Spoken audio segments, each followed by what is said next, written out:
présentation d'une espèce que je maintiens chez moi depuis quelque temps. Alors c'est un gastéropode, c'est des achatina ou achatina. Donc moi en l'occurrence c'est achatina, mais des achatina il en existe plusieurs sortes.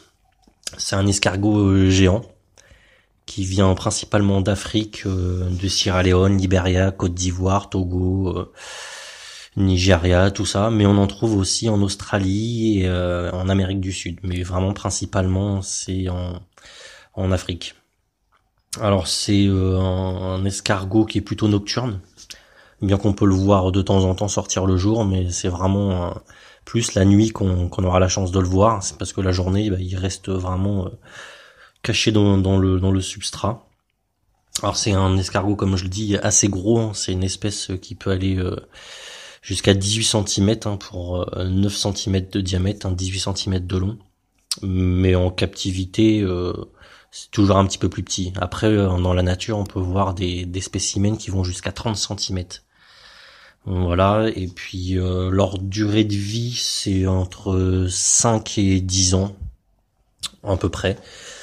Point de vue sexualité, alors c'est hermaphrodite. Il y a pas de mâle et femelle, en fait, ils font les deux, ils ont tous les deux le même sexe, mais pour qu'ils s'accouplent, il en faut quand même deux. Obligatoirement, il en faut deux. Alors je sais pas trop comment ça se passe, je les ai jamais vus faire, mais il en faut deux. Donc pour ma part, c'est des achatina. Donc ils pondent environ entre 100 et 500 œufs. L'incubation c'est 3 semaines, et au bout de 3 semaines, il y a des bébés qui sortent, et puis ils vont manger dans un premier temps leur coquille, et puis après ils vont manger comme les adultes, hein. Donc pour la maintenance, c'est relativement facile. Un bac en plastique, c'est possible.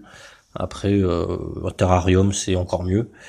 Donc c'est un animal qui est tropical, hein, donc chaleur et humidité obligatoire, hein. Donc pour la chaleur, je conseille 26-28 pour le jour, et la nuit un petit 22 degrés. Après l'humidité c'est vachement important, donc en tropical, donc c'est 80-90, hein, donc c'est pulvérisation quasiment tous les jours, hein.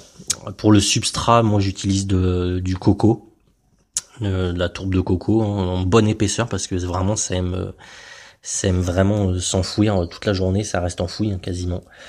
Après pour ce qui est nourriture, ça mange de tout, hein, des légumes, courgettes, carottes, concombres, des fruits, des pommes, des pois, plein de trucs, quoi. Éviter tout ce qui est céréales ou trop riche ou trop acide, quoi. Tout ce qui est céréales, pommes de terre, trucs comme ça, quoi. Et ça a besoin aussi de comment on appelle ça. Moi je mets un os de sèche. C'est pour la merde, je me rappelle même plus comment ça s'appelle. Enfin bref, oui, moi je mets un os de sèche où on peut mettre des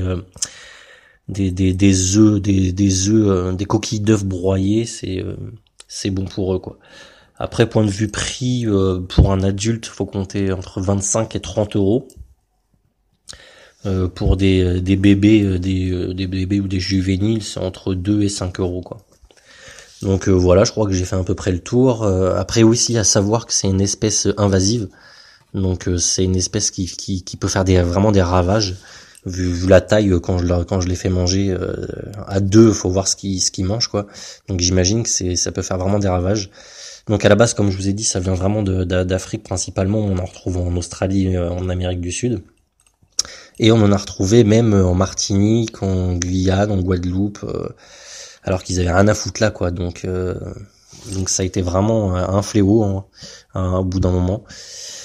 Et puis voilà. Après c'est un animal qui est porteur de maladies dans le milieu naturel. Alors apparemment en captivité ils ont pas ce gène là.